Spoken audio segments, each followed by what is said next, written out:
જય હિન્દ, જય ભારત। જવાહર નવોદય વિદ્યાલય પાટણ બાળકોના જીવ જોખમમાં।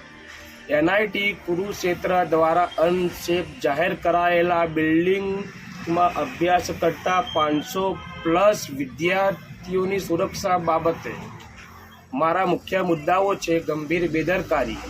પાટણ જિલ્લાની લણવા જવાહર નવોદય વિદ્યાલયના બિલ્ડિંગને એનઆઈટી કુરુક્ષેત્ર દ્વારા અનસેફ જાહેર કર્યાના 1 વર્ષ વીતી ગયું હોવા છતાં તંત્ર દ્વારા હજુ પણ તે જોખમી છત નીચે બાળકોને બેસાડવામાં આવે છે। બજેટની ઉપલબ્ધતા નવા બિલ્ડિંગના નિર્માણ માટે ₹49.97 કરોડ જેટલી માતબર રકમ મંજૂર થઈ ગઈ છે, છતાં કામ શરૂ કરવામાં આવી રહેલ વિલંબ એ ગુનાહિત બેદરકારી સમાન છે। જવાબદારીનો પ્રશ્ન।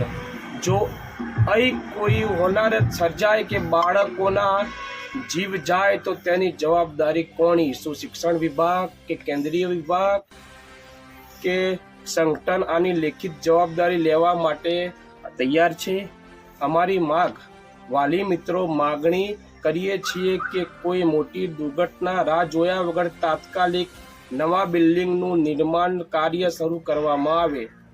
આ બાબતે અમે બાલ આયોગ અને પીએમઓમાં લેખિત ફરિયાદ નોંધાવી છે। અમે આ ફરિયાદ દિલથી કરી રહ્યા છીએ, કારણ કે અહીં 500થી બહુ નિર્દોષ બાળકોના ભવિષ્ય અને જીવનો સવાલ છે।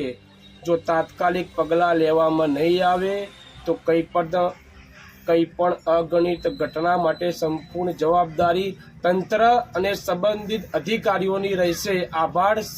સમસ્ત વાલી મંડળ, જવાહર નવોદય વિદ્યાલય, પાટણ। જય હિન્દ।